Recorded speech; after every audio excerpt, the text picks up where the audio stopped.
Picture this. An old, dying man deliberately crosses his hands to give the greater blessing to the wrong grandson. Joseph is horrified, tries to correct his father's mistake, but Jacob refuses to budge.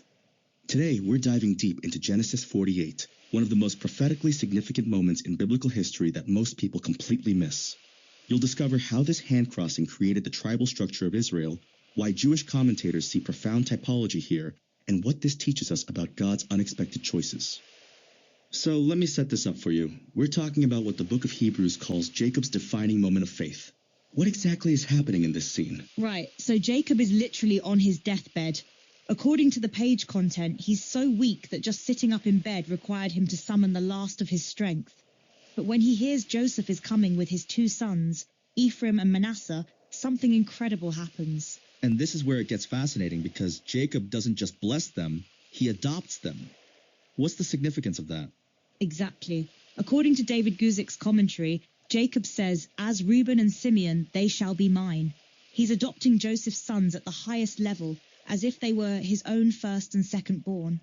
This is huge because Reuben and Simeon were disqualified from leadership positions because of their sins. Wait, so he's essentially replacing his own sons with his grandsons? That's exactly what's happening. The biblical illustrator notes that Ephraim and Manasseh were selected in the room of Jacob's two sons, who had forfeited the blessing. The portion of Reuben was given to Ephraim and of Simeon to Manasseh. But here's where it gets really wild. Jacob then does something that completely shocks Joseph. Tell me about the hand-crossing moment. So Joseph carefully positions his sons, Manasseh, the firstborn, at Jacob's right hand and Ephraim at his left. But then Jacob deliberately crosses his hands, putting his right hand on Ephraim, the younger son. Joseph actually tries to correct what he thinks is his father's mistake. And Jacob's response is basically, I know what I'm doing, right? Exactly.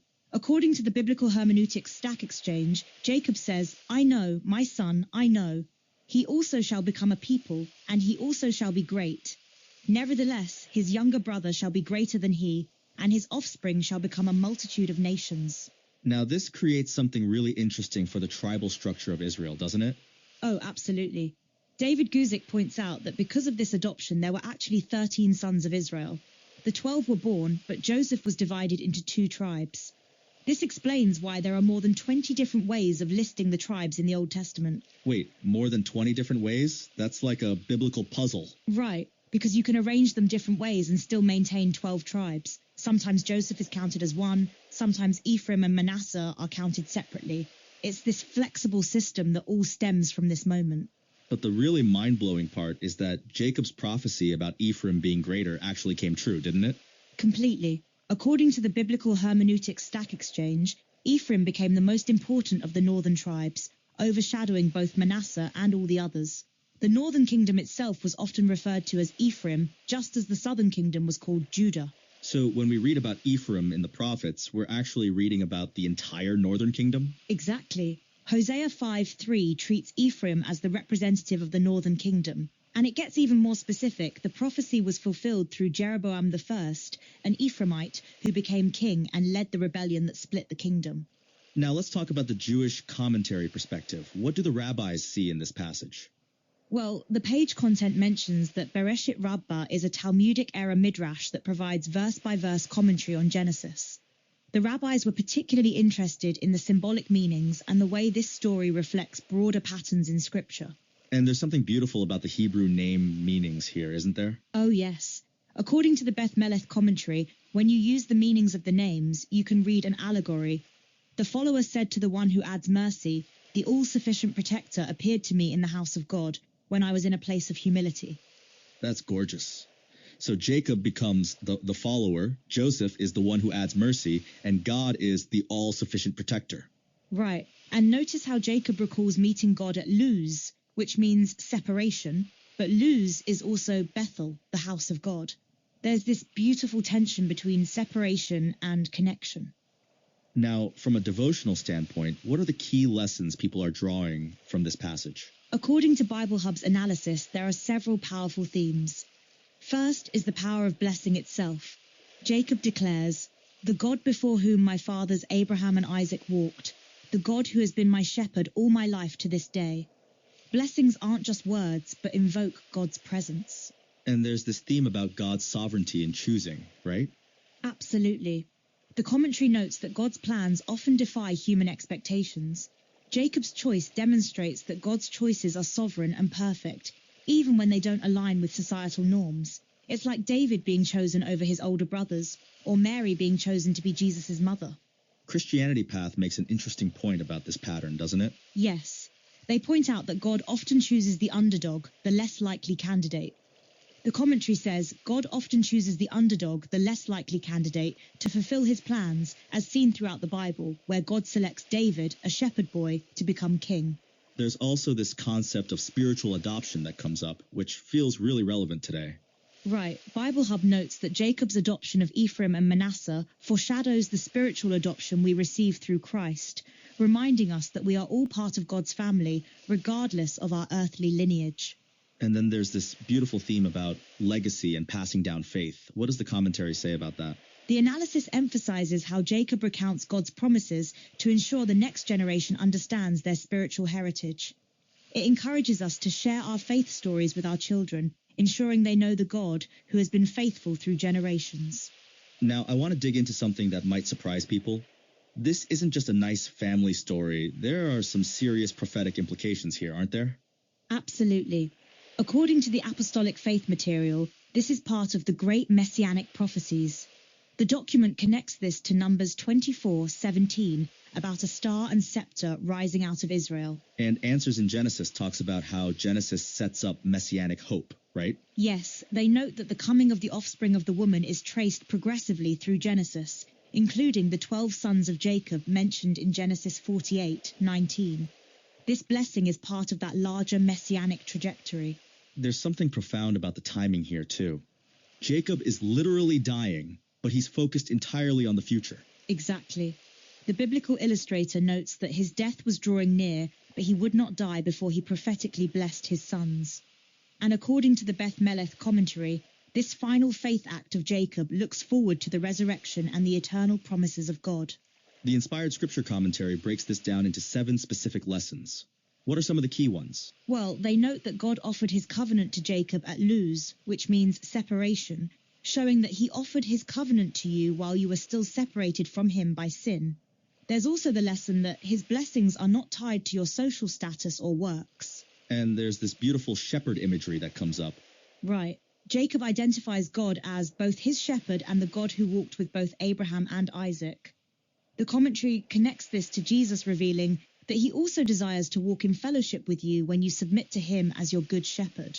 Now let's talk about something that might challenge people.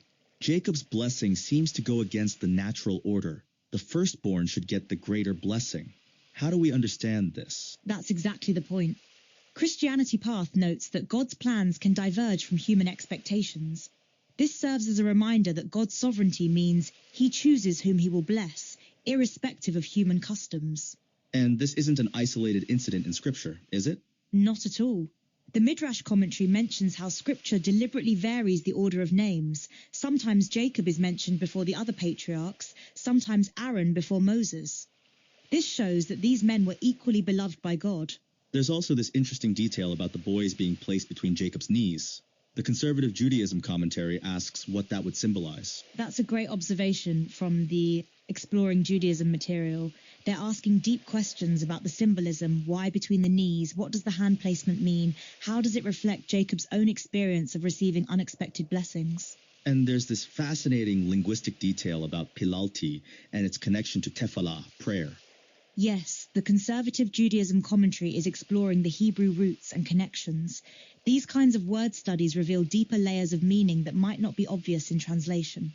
Now, here's something that really strikes me. Jacob says he's blessing Joseph, but actually he's blessing the grandsons. What's going on there? Great catch. The Conservative Judaism material specifically asks, although Genesis 48:1-5-16 speak of he blessed Joseph, actually who was blessed? It's this beautiful example of how blessings flow through generations. Blessing the sons blesses the father. And there's this detail about Genesis 48:20 being part of Shabbat tradition. What's that about? The Conservative Judaism commentary mentions that connection, though they don't elaborate in the page content. But it suggests this blessing became part of ongoing Jewish liturgical practice, which shows how significant it was considered. Let's talk about the emotional dimension here. Jacob mentions Rachel's death in this context. Why bring up that painful memory? The biblical illustrator calls these the sad memories which awoke, but the inspired scripture commentary sees it as God offering to comfort you and give you peace in Jesus when you experience loss or sorrow. Even in blessing, Jacob acknowledges grief. There's something really human about that. This isn't some detached, mystical blessing.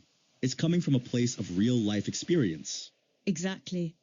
The biblical illustrator notes how the memory of the aged recalls distant things, and how Jacob's mind rolls out the picture of his journey from Padan.